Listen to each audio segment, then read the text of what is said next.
recently traveled through Tennessee with a focus on the Pigeon Forge area, and that led us to a place that we're going to show you today, the Bush Beans Visitor Center. I know this channel is your project and I just kind of help out, but this place reminded me of my favorite poem, and I thought maybe we could start the video with me reciting that poem. The Bush Beans Visitor Center reminded you of poetry? Yes. That actually sounds like a great way to end the video. Why don't we hold off and we'll close with that, if there's time. This visitor center is located close to Pigeon Forge in the town of Dandridge, Tennessee. It's right across the street from the factory where the beans are canned. The visitor center has a museum about the history of Bush's beans. The Bush family started this company in 1908, and the company has stayed in the family ever since. As you enter, there's a theater with a video that lasts about 8 or 10 minutes with an overview of the company history, as well as information about how the company operates today.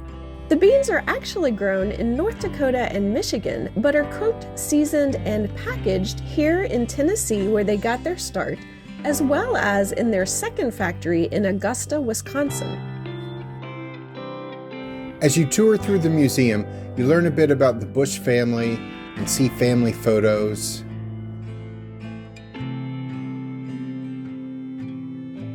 And they even have the family Bible from a few generations back on display here as well.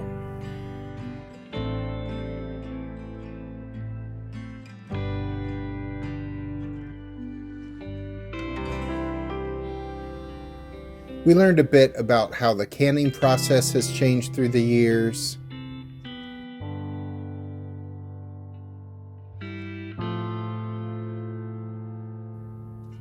And even how can openers have changed over the years.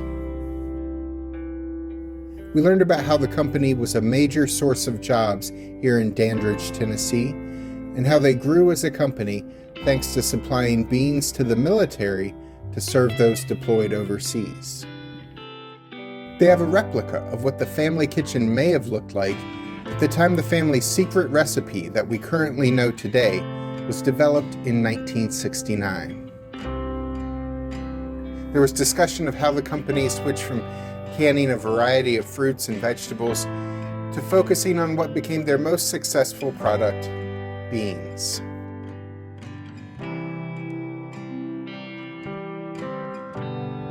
They also had a section about the well-known commercials for their products, which feature a dog named Duke, which started about 30 years ago.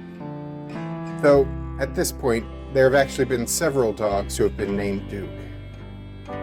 We were told by some friendly museum tour guides that the current Duke does come to the visitor center a couple times a year to greet his fans.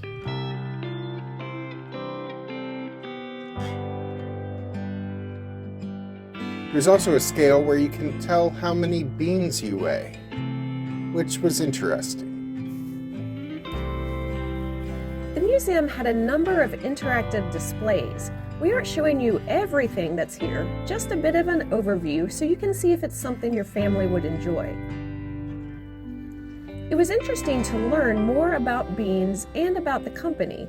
I didn't think I would be interested in this place, to be honest, but it rained every single day that we stayed in Pigeon Forge, so this was an indoor activity that we found to replace some plans that got rained out. And this ended up being a very interesting, very well done company museum.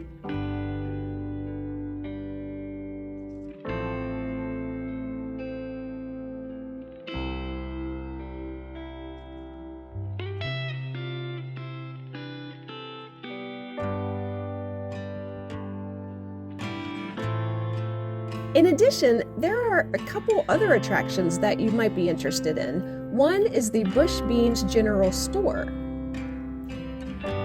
So obviously, this is a company store. They're going to sell Bush's best beans and dips and chili, but in addition to the food, they have a lot of other cool products for sale.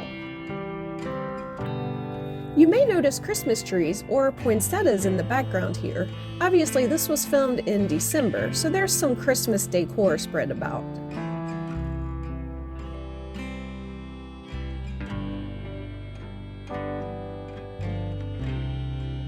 You can buy a die-cast toy version of the Bush's Beans truck from the commercials. They also have soft dog toys shaped like baked bean cans,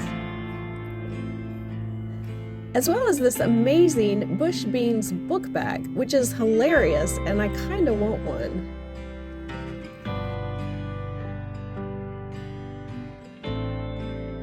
They have a pressed penny machine, which is cool because Jack has a pressed penny collection.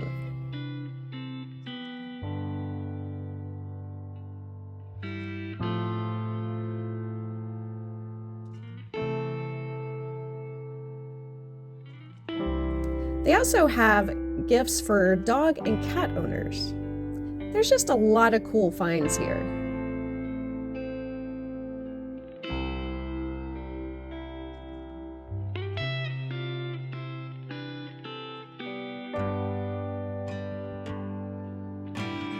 We stepped outside to head to the next part of the experience and got a shot of the Bush's factory across the street.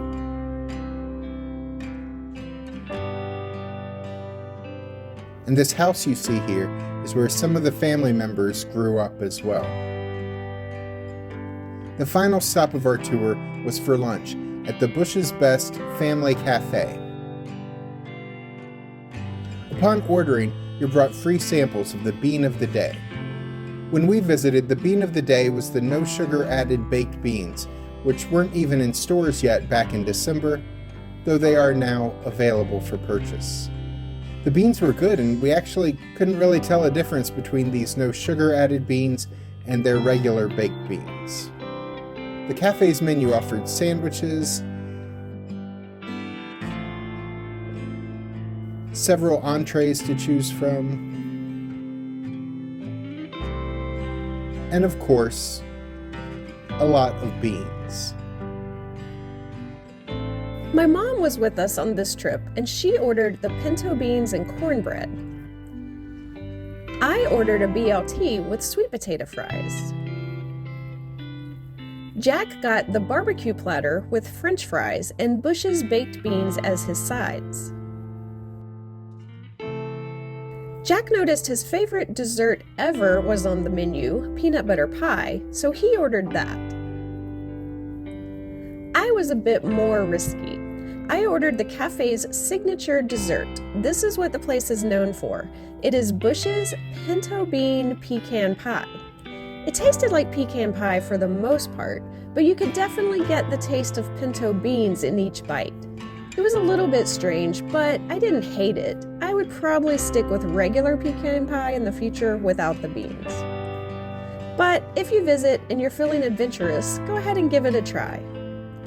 We enjoyed our visit to the Bush's Beans Visitor Center. Admission is free. We spent a bit over 2 hours here, including lunchtime at the cafe. If you aren't eating at the cafe, you probably need to allow an hour to an hour and a half for your visit. Click these links at the end to find some other attractions that we enjoy in the Pigeon Forge and Gatlinburg area. I'm Alice. And I'm Jack. Be sure to click the subscribe button and ring the notification bell so we can see you the next time we're traveling through. Wait, you said I could recite the poem to end it. Oh, yeah. Okay, go ahead. I mean, do we have time? We're already at the end screen. Well, the quicker you're into it, the quicker you're out of it. Beans, beans, good for your heart.